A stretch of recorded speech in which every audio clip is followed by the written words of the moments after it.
इतने बड़े मन से बोलने का मौका पहली बार मिला है, तो शब्दों में कुछ गलती हो तो मुझे माफ़ करें। सबसे पहले हमारे इतने विद्वान आज हमारे को इतना हर चीज़ का इन्होंने बताया है, तो उनके लिए बहुत बहुत धन्यवाद। चाहे वो हिमधारा से हो, हिम लोक जागृति मंच से हो, और हमारे गुमान जी, हमारे जियालाल अती जी, और उससे भी जैसे हमारे सुंदर भाई ने भी पहले कहा, हम जब से इस संघर्ष से जुड़े हैं, हमारे मार्गदर्शक हमारे आर.एस. नेगी जी, उनका हम कोटि कोटि दिल से प्रणाम करते हैं। तो बहुत सारी चीज़ें बताई गई है, जो भी है कानूनन है, हर चीज़ का है, और हमारे बड़े विद्वानों ने सब बता दिया है हमें। तो हम जब से इस संघर्ष से जुड़े हैं, तो हमें तो इतना सा हमें पता लग रहा है कि संविधान में हमारे पास सारे कानून हैं, हर चीज़ का हमारे पास शक्ति है। तो जो bumper to bumper hydel projects लग रहे हैं किन्नौर में, तो किस वजह से, तो वो बहुत मूलभूत सा सवाल है, वो हमें सोचने की ज़रूरत है। हमें जहाँ तक पता लगा इन चीज़ों से, वो हमारी इच्छा शक्ति की कमी की वजह से।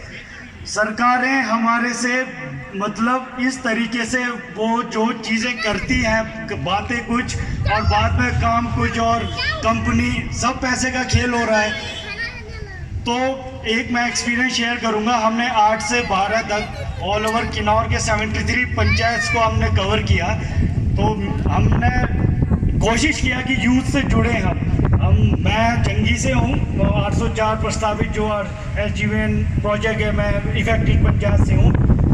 तो हमने पूरे 73 पंचायत में हर युवा शक्ति से, हर युवक मंडल से, तो हमने यही बातें डिस्कस किया कि क्यों इस तरीके से मतलब हम इन चीज़ों को रोक नहीं सकते।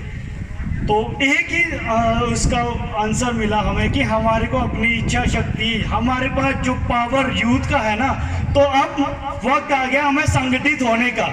जब तक हम इस तरीके से, जैसे ये लोअर में करते आए कि क्षेत्रवाद में डिवाइड हुए, जब लोअर पे प्रोजेक्ट्स लगे तो हम अपर या मिडल वाले उतना हम उसको फोकस नहीं करते।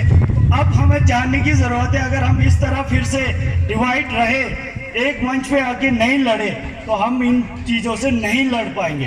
तो मेरा पूरे यूथ से, खासकर यूथ को ही मैं इसमें कहूँगा, किन्नौर के हमारे साथ कंधे से कंधा मिलाकर इस संघर्ष में हमारा सहयोग दें। और नो मीन्स नो।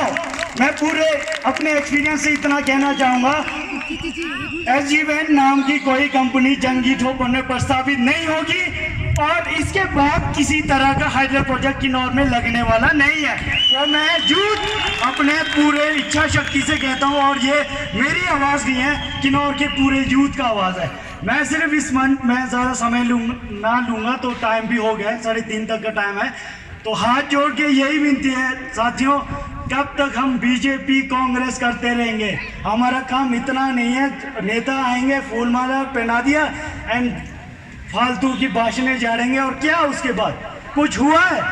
हमारे को अपना राइट्स जानने का अब मौका आ चुका है, हमें जानना है। हमारा डेवलपमेंट जिस तरीके से होगा, हर चीज़ कानून के अंतर्गत है।